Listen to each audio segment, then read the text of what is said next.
Hey there. My name is J.P. Moeller, and I'm a junior at William & Mary, currently studying abroad at the University of Melbourne.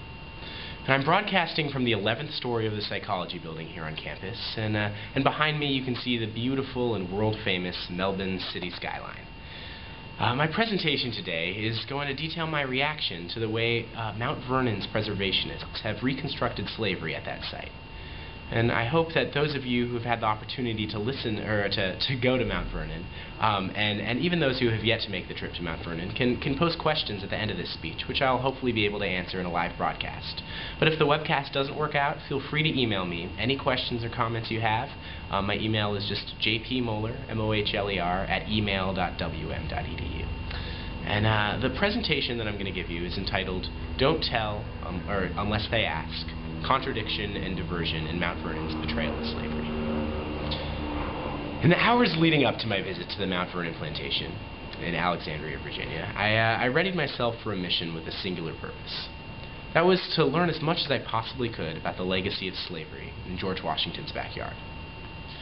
Having conducted a bit of background research before arriving at the site, I already knew that roughly 330 people were living at Mount Vernon when Washington passed away at the turn of the century, and 316 of these were enslaved Africans, or descendants of Africans. Based upon this knowledge, I had developed a few basic expectations for my visit. First, during my tour of the mansion, I expected to encounter considerable discussion about the daily routines of domestic slaves. And then in my self-guided tour of the grounds, I expected to see a thorough reconstruction of slave life at Mount Vernon. And finally, I naively anticipated an indication of embarrassment from the Mount Vernon Ladies Association, which is the group charged with preserving and glorifying Mount Vernon. And I thought that this indication of embarrassment should come on behalf of Washington himself for buying, selling, and owning slaves throughout his lifetime.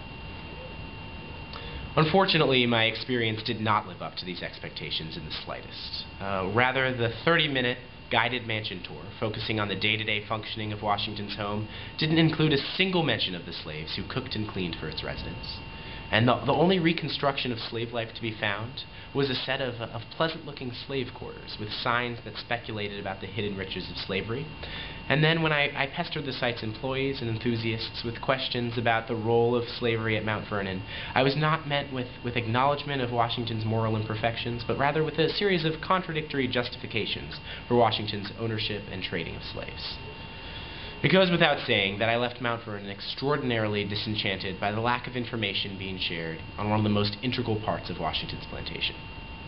So first I'm going to talk a little about my experience with the main Mount Vernon mansion.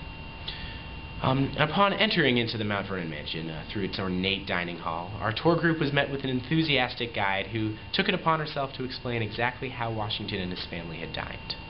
And this dining room specialist talked extensively about the preparation and presentation of Washington's favorite dishes and about the customary dining etiquette of the times.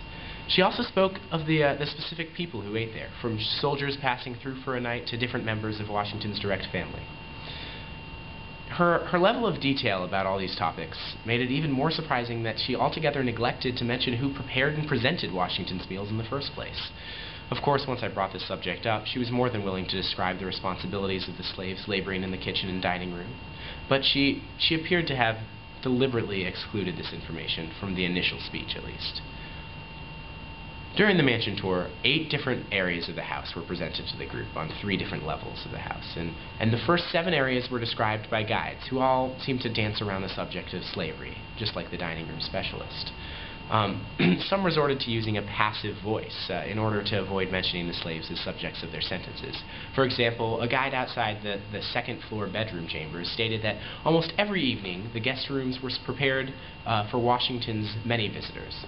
The guest rooms were prepared for Washington's many visitors. Rather than using the more active version of the sentence, every night a slave prepared the guest rooms, they chose the more passive way to avoid mentioning the noun slave. And although the first 7 stops on the tour did leave something to be desired, I spent much of this time eagerly anticipating the tour's final stop, which was the mansion's kitchen. And I figured that the guide couldn't possibly neglect to mention domestic slaves' contributions here, but the kitchen turned out to be the only unguided area of the house. And after sparing the cutlery and ceramic bowl hanging from the ceiling a couple glances, our entire tour was beckoned away from the kitchen and out of the mansion. While there was not one mention of slavery in any of the guides' initial speeches, I did have the chance to personally ask 6 of the tour guides about the role of slaves in their area of the house, and I was perplexed to receive answers that always included the names of the slaves who carried out duties in their area. For example, Nathan and Lucy worked to prepare dinner, and Frank assumed the responsibilities of the butler. I found this detail to be oddly specific, particularly because it isn't realistic to suppose that Washington kept all of the same domestic slaves throughout the 56 years that he lived at Mount Vernon. So what I believe is that the Mount Vernon's Ladies Association chose to use specific names in order to emphasize that Washington, unlike many of his contemporaries, viewed slaves as individuals. And while this is surely one supported theory about the way that Washington thought of his slaves, it certainly isn't the only theory that exists. And I think this unusual policy of naming slaves was simply a subtle but deliberate attempt to manipulate the way we look back upon a very subjective aspect of George Washington's history. So next I'm going to talk about what I saw on the grounds. And on the land around the mansion at Mount Vernon, there was just one restoration that was solely dedicated to remembering the plantation slaves. This was the domestic slave quarters. And these quarters were comprised of 2 small brick rooms, one for each gender, containing bunk beds, cooking utensils, clothes, and other supplies essential to day-to-day living. And a fireplace in the corner, and an animal hanging from the ceiling, clearly ready to be cooked, gave each room a very homey and warm feeling. And upon entering these rooms, I read over some of the informational signs, the most interesting of which were those that described the archaeological objects that had been uncovered beneath the very slave quarters. And these signs made it apparent that Mount Vernon's preservationists had used their imagination to draw connections between the objects that were unearthed and then the theories about slave life that these objects lended themselves to. For example, a piece of pipe found buried beneath male slave quarters was used to make the inference that many male slaves relaxed in the nighttime by smoking pipes with one another. Similarly, a bowl discovered beneath female slave quarters that was made out of materials often used and found in Western Africa supported the conclusion that enslaved women passed on family heirlooms. They just assumed that this piece of bowl had been passed on from these slave women's African roots. And while this approach to filling in the missing pieces of the Mount Vernon slaves' undocumented past, it has merit. I mean, archaeology certainly has merit, but I was disappointed that these signs only displayed one type of conclusion. For every inference that was presented in the posters that was used to render the slaves' lifestyles richer or more meaningful. And this tactic appeared to be aimed at convincing tourists that the institution of slavery at Mount Vernon was not quite as atrocious as it might have been elsewhere, or as these tourists might have imagined it to be initially. So after engaging in extensive conversation with an employee of the Mount Vernon Ladies Association and subsequently visiting the Donald W. Reynolds Museum on the outskirts of Mount Vernon's grounds, I began to notice a few glaring contradictions in the different ways people justified Washington's choice to own slaves. First, a kind gentleman and Mount Vernon employee assured me that Washington was a fair man. He assured me that Washington only expected his slaves to work as many hours as he did, from sunup to sundown. Now, the obvious flaw in this fellow's reasoning was that Washington chose to work these hours. If he had decided that he no longer desired to work so much, he would have had every right to change his routine, unlike his slaves. And thus, calling him fair because he demanded the same time commitment of his slaves that he chose for himself was not a very accurate assessment. Next, I ventured to the Washington and Slavery section of the Reynolds Museum, where I watched an interactive video in which a historian rationalized Washington's decision to wait until after his own death to free his slaves. And the historian came to the conclusion, based on no substantive evidence whatsoever, that Washington was probably acting in the interest of his own slaves when he chose not to free them until after both he and his wife had died. He suggested that Washington did not want to split up families comprised of both his own slaves and his wife's slaves, so it was better for him to free both groups of slaves at the same time. The logic of this argument is once again undermined by the lack of choice given to slaves. If Washington had truly believed that family bonds were more important to his slaves than freedom, then he could have set his slaves free and then let them choose between staying on the plantation to be near their families and leaving the area by themselves. Finally, the historian articulated the argument that Washington was born into a world where slave ownership was expected of powerful political figures, and thus he owed it to his flourishing political career to keep a plantation full of slaves. However, this argument just isn't consistent with his political reputation, an aspect of Washington's history which is glorified in the Reynolds Museum. For Washington is looked back upon as the only president who was completely above politics.